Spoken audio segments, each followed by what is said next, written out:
Good day, everyone. Today, I will talk about what roles the nutrients play in food taste wellnesses. So food is not just something we eat that fills our stomach, but also ang food is naghatag sa jag nutrients like carbohydrates, proteins ug fats nga moay naghatag og benefits sa atong mga pagkaon.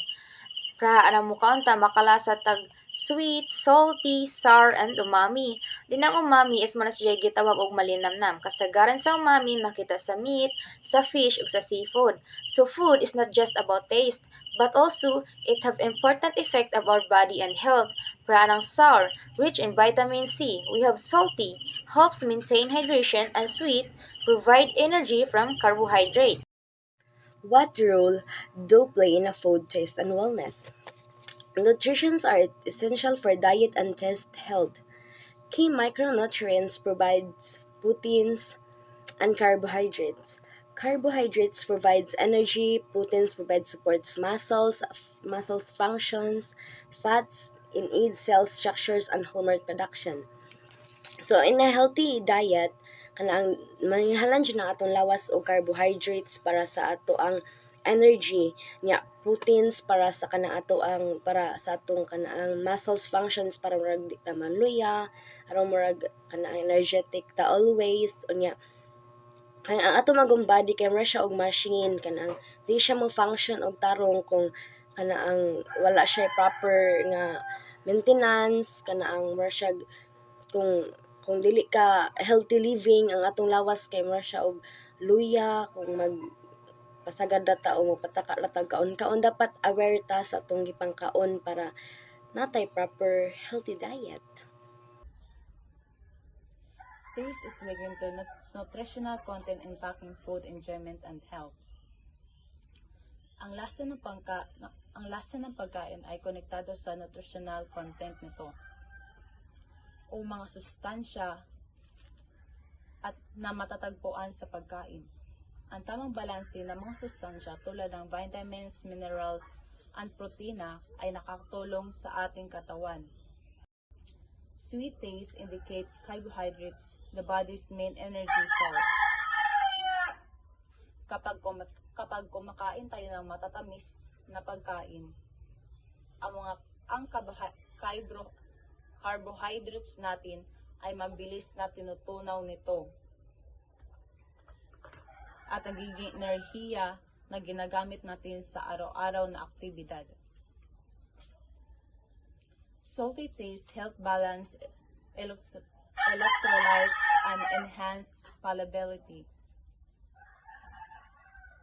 Ang maalat na lasa ay tumutulong sa ating katawan o tumutulong na balansehin ang mga electrolytes tulad ng sodium na mahalaga para sa tamang pag-andar ng ating mga muscles and nerves. Sour taste from citrus signal vitamins important for immunity and skin health. The sour taste from citrus fruit is a result of their high concentration of citric acid and vitamin C. While vitamin C is essential for a healthy immune system and skin that can be obtained through a balanced diet that rich in citrus fruits like berries, leafy greens, and other food that rich in vitamin C. Bitter taste in leafy greens are rich in phytochemicals and antioxidants. The bitter taste in leafy greens is a kale, spinach, and collard greens comes from a group of compounds called phytochemicals.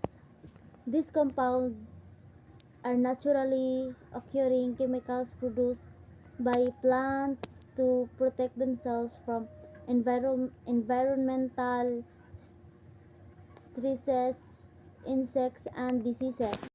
Now, phytochemicals ay isang grupo ng mga bioactive compound na matatagpuan sa pagkaing plant-based. Plant-based is kanang siguro kanang nara siya sa kanang iyahang base bitaw ara-ara uban na ani ang phenolics. Phenolics is kanang mga compound na na ay antioxidant o ganang anti-inflammatory properties. Ang ikaduha is carotenoids, kanang kuan ni siya mga pigmento nga kanang responsible sa mga color like kanang dilaw, orange o pula na mga kanang color sa fruits. Then ang ikatulo is glucosinolates, kanang agka ni siya is kanang mga compound na adto nimo makit-an sa mga kaan cruciferous na gulay like kanang broccoli, kali kali ba ni or kanang kale nga kuan nga naay anti-cancer properties. Ang last is terpenes or terpenes, kanang nani siya sa kanang compound na naay anti-inflammatory og anti-microbial properties. Next is umami. The savor taste is associated with amino acids for protein synthesis. Umami is the fifth basic taste in addition to sweet, sour, bitter, and salty. It's often referred to as the savory or meaty taste. Umami is caused by the presence of glutamates, which are naturally occurring amino acids found in many. Umami was first identified by a Japanese chemist named Kikunai Ikeda in the early 20th century. Nga, manig ka ng kuan history sa umami. Nga, Ikeda isolated glutamate from seaweed and discovered that it was responsible for the unique savory flavor. He coined the term umami from the Japanese word umai, which means delicious or savory. Manay kanang kuan sa kanang umami. Now, amino acids and protein synthesis, kaano siya? Kanang umami is kanang naka-associate siya with kanang amino acids, especially glutamates, which are kanang building blocks of kanang proteins na. Kanang glutamates are found in many foods like kanang meats, seafoods, vegetables, and dairy products. Now, when you eat foods containing glutamates, they are broken down into amino acids, which are then used by the body for protein synthesis. Now, there are many foods that naturally rich in glutamates, which makes them taste savory or umami in kanang kuan na natay kanang like sa ang giingong ganina nga example ato tong meats, seafoods, napo iban nga kanang kuan mushrooms, especially porcini, shiitake, and oyster mushrooms. Then soy sauce and fish sauce na kuan pod parmesan and other aged cheese. Health cooking methods like air, frying, roasting, and steaming preserve nutrients and flavor. This means that these three cooking techniques are considered healthier other because they retain more of the vitamins, minerals, and other beneficial compounds in the food, while also keeping the food's natural taste, flavor intact. Deep frying, for example, often leads to nutrients loss and can import an undesirable taste. What role do play in food taste and wellness? Spices and herbs such as turmeric, garlic boast taste and offer health benefits. Example, spices and herbs, adding turmeric and garlic to roasted vegetables enhance their flavor while providing anti-inflammatory benefits. Olive oil, a source of healthy fats, enhance Mediterranean dishes. Example, healthy fats. Healthy fats is drizzling olive oil over a Greek salads improves taste and adds heart-healthy fats to the meal. A balanced diet with diverse foods provides essential vitamins, minerals, and antioxidants. A balanced diet is like giving your body a full energize and stay healthy. Vitamins do specific jobs in your body like helping your eyes see well and keeping your bones strong. Minerals are also important because it carries oxygen in your blood, while antioxidants help your body to stay healthy and prevent diseases.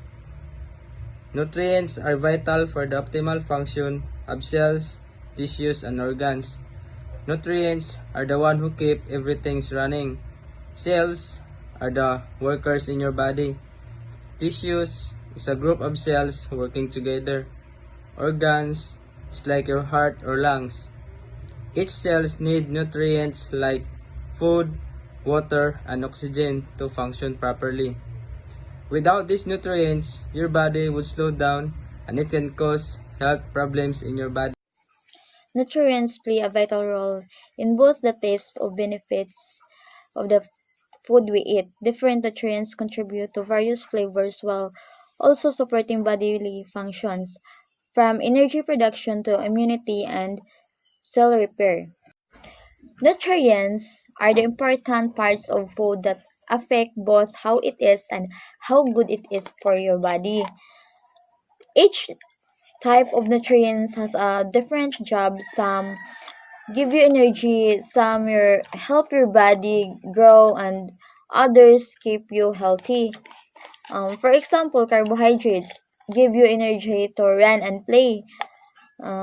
Proteins help your muscles grow and heal. Vitamins and minerals keep your body strong, help you fight sickness, and make sure your body works properly. So, eating a mix of these nutrients keeps you feeling good and full of energy.